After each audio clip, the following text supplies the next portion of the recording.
The Great Hybrid War, a competition started by YouTubers Goji Guy and Goji Center. As you guys know, I created my own hybrid dinosaur to compete in this competition.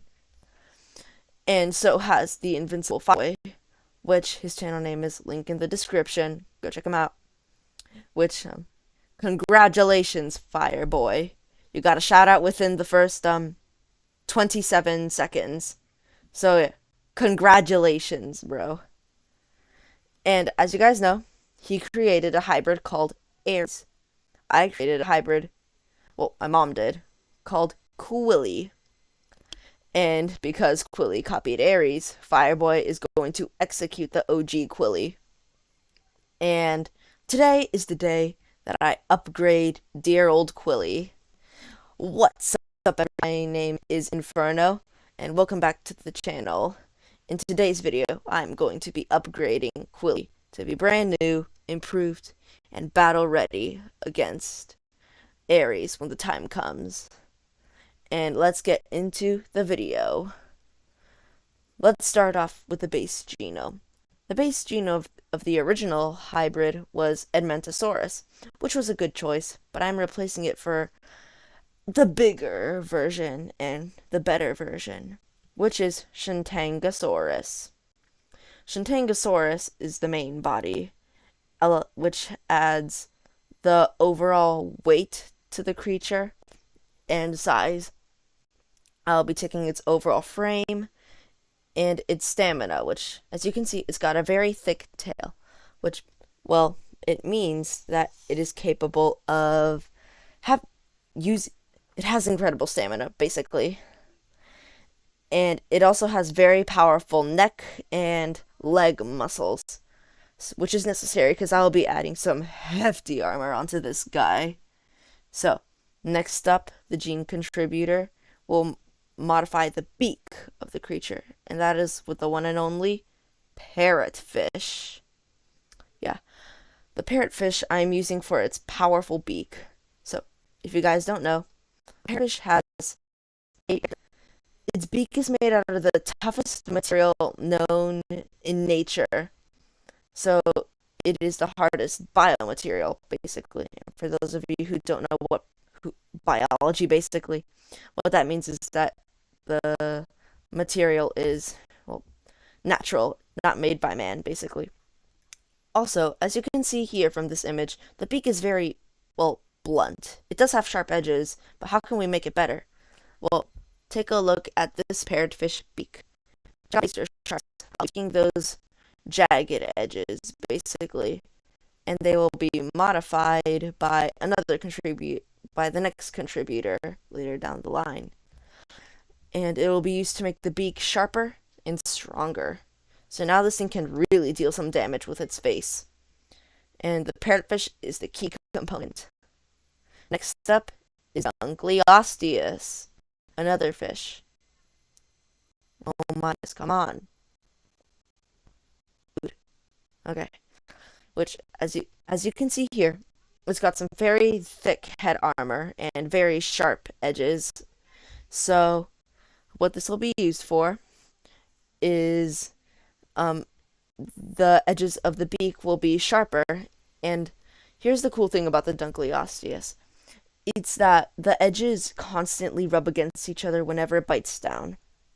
And while yes, the beak would be sharp, because it's a massive herbivore who needs to feel its entire body weight, yeah, this beak will be sharp like no other. Which, yes, this was inspired by Goji Guy's Reiner. Which, yeah, channel name is also going to be in the description if I can remember. But, yeah, the head armor is also going to be an aspect to this creature, too. Because, hang on.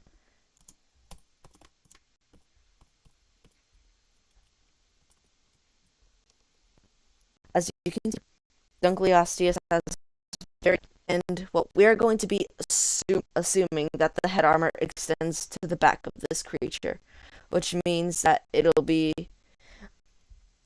extended all the way to the back. So, if you strike on the top of this creature, it'll do basically nothing.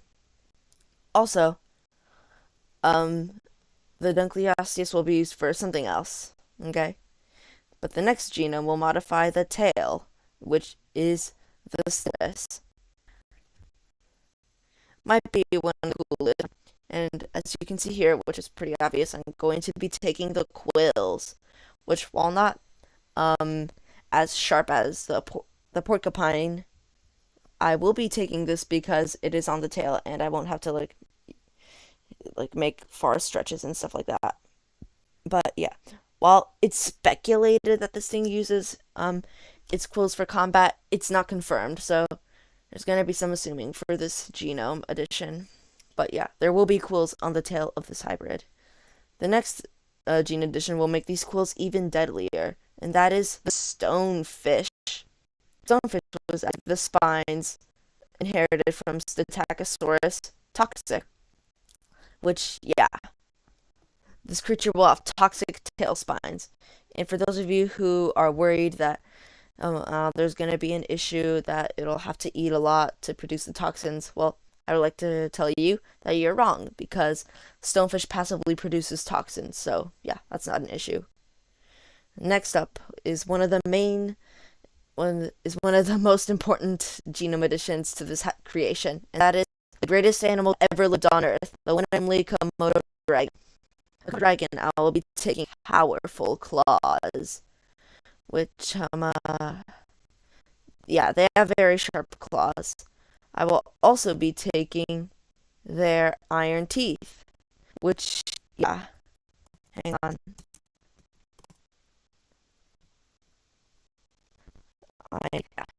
See here, Komodo dragons are coated in a thin layer of iron, which will be inherited in this creature, making the edges of the beak coated in a layer of iron. Also, the Komodo dragon will provide the claws, which I think I already said, but I don't care.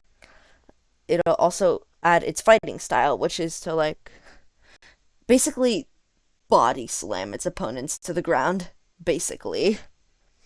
And yeah, the Komodo dragon also adds the deadly venom to the hybrid. It also will add the incredible smell these have.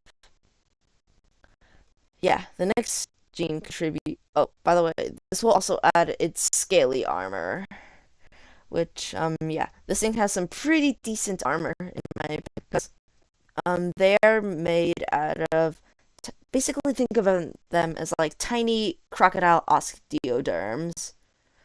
So, and yeah, and if you made it to this point in the video, which is 8 minutes, thank you so much. You are a real one.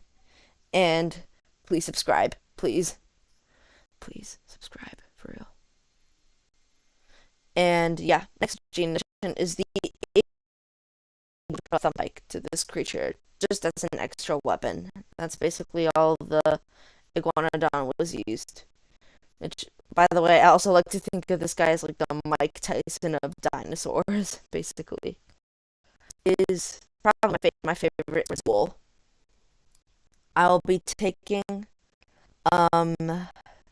their leg spines, which, as you can see from this image, they have leg armor, because most hybrids are going to be shorter than this thing, thus they will be hitting the legs most of the time.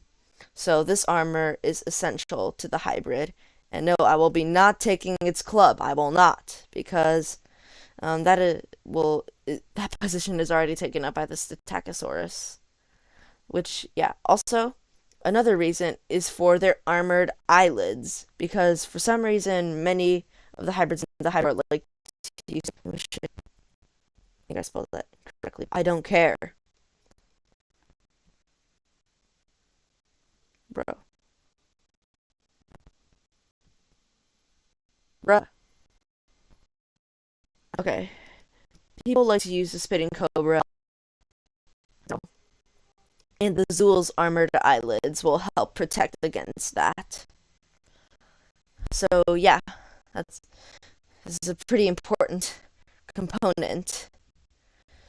Alamus DNA was added to increase the ceiling on how big this already beefy hybrid could get. It'll also add its osteoderms to the thing, and air sacs, which air sacs are important because they release heat, in turn giving this thing even more stamina than it already has. So yeah, very basic contributor, but it did appear on the original in Paradox, and I was like, why not put it in here?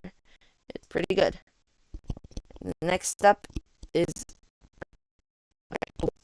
I'll be taking their immune system, which, if you don't know, wild boars, or just pigs in general, even domestic ones, they have the ability to reroute toxic buildups. So if there's like venom, this thing has a great immune system and will deal with that. And it'll also work in tandem with the Komodo dragon, who also has a great immune system. But yeah, the wild boar also adds another way to release heat, which is panting. Yeah, seriously. This thing will like pant like a dog. If you have a dog, you'll know that they'll like stuff like that. And yeah, that's basically what the wild boar does to release heat. So now this thing has two ways to release heat, in turn giving it even more stamina. So this thing will be able to last in a fight for a very long time. Next up is bruh. Bruh.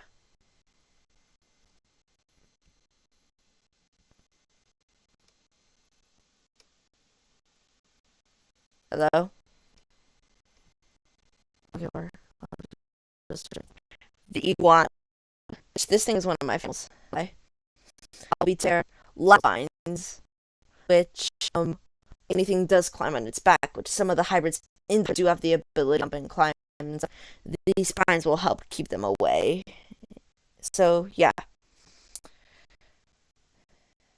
this thing is a very basic contributor. It also adds like more length to the tail, giving it like a more whip like, I guess.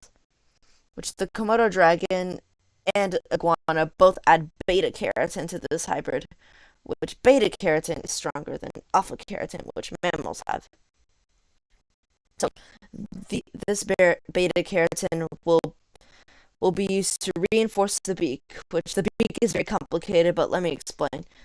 The main composition of this thing, of the beak, is of the Komodo dragon and the iguana's beta keratin, with which above that is a layering of parrotfish material, which I forgot what the material is called, but yeah. And then above that is a layer of Komodo dragon iron. So yeah, this thing's bite will be very deadly. So yeah, ladies and gentlemen, boys and boy, and why is my Wi-Fi not, bro?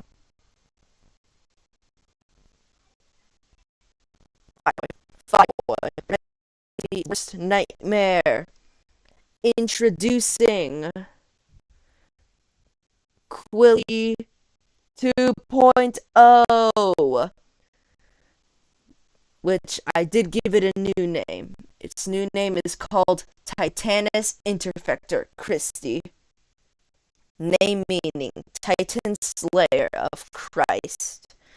Now, this name goes hand in hand with Ares' name, which, if you don't know, Ares' name is Iron Titan Fire Demon, and in Greek mythology, the Titans are evil beings. So Titan Slayer, that part of Quilly 2.0's name, is a direct meaning to Ares' name.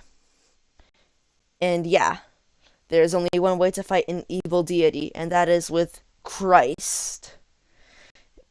And his length coming in at 19 meters, He's weighing over 20 tons, this absolute juggernaut, and a height of 8 meters, at least at the lateral spines. And, yeah, I'm very proud of this creation. Let me know what you think about him in the comments section. Which, by the way, Fireboy, if you're watching this or reacting, I don't know, but if you are doing one of those things, then get excited because I will be doing a battle analysis video on Titanus Interfector Christie. So yeah, I'll be doing a battle analysis on Quilly 2.0 versus Ares. So yeah, let me know opinion. I'm not gonna say mine. So yeah. Let your opinion in the comment always. Again, make sure to like the video and subscribe, or else Quilly will be under your bed tonight, ready to strike.